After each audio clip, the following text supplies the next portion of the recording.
if there was one piece of advice, one top tip that you could give to one of these IT managers who you've identified in this research as being perhaps the ones who are most in need of help, or perhaps the ones who are most vulnerable to attack, what would that one top tip be? And Florian, I'll come to you first. Yeah, sure. I mean, there's one thing. I mean, we can speak about all the different technologies and so on and so forth, like next generation firewall. But I would say, I quite like that is the AAA security approach. And what do I mean by AAA is your security policies or strategy has to be adaptive.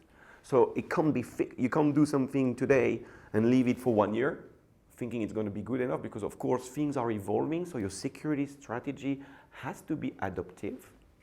Then the second one has to be adapted to your requirements, because what's true for Mark might not be true for myself and might not be true for yourselves. And thirdly, and I think this is something we didn't really touch base upon, is make sure that your IT security strategy or implementation is actually adopted by your own employees.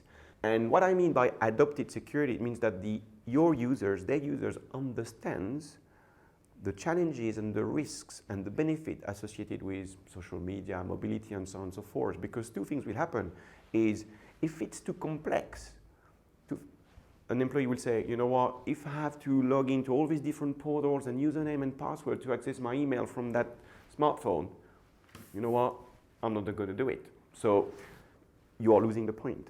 Or secondly, some of the employees, and Mark can tell, are pretty astute.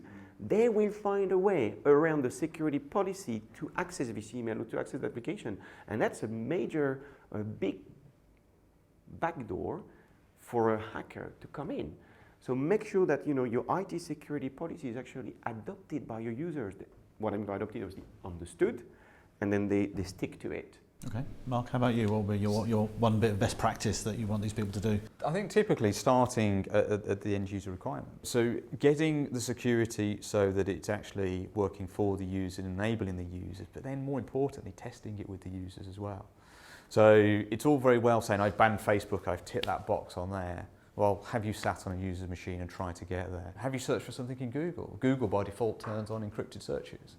So what then happens? So you may have all of these things and you sit in your ivory tower thinking, that's great, I've blocked everything, it's brilliant. It's this bar chart that keeps going up saying SSL traffic. I think the stat's 35% of typical traffic in sort of small and medium organisations is now encrypted SSL.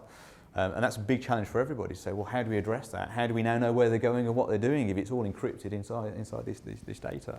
So, all these anonymous proxy sites, all of these, can I get to an IP address, or can I do it by installing a portable version of Firefox on my USB pen and running it from there? Does that let me get around the IT security policy? So you may think you have a great policy, but actually go and sit with the user, test it to make sure it works. But more importantly, does it work? Not only does it work for you to tip the security policy, but does it actually work for the user, or actually preventing them from doing their job and actually causing damage to the company by preventing people from being able to work?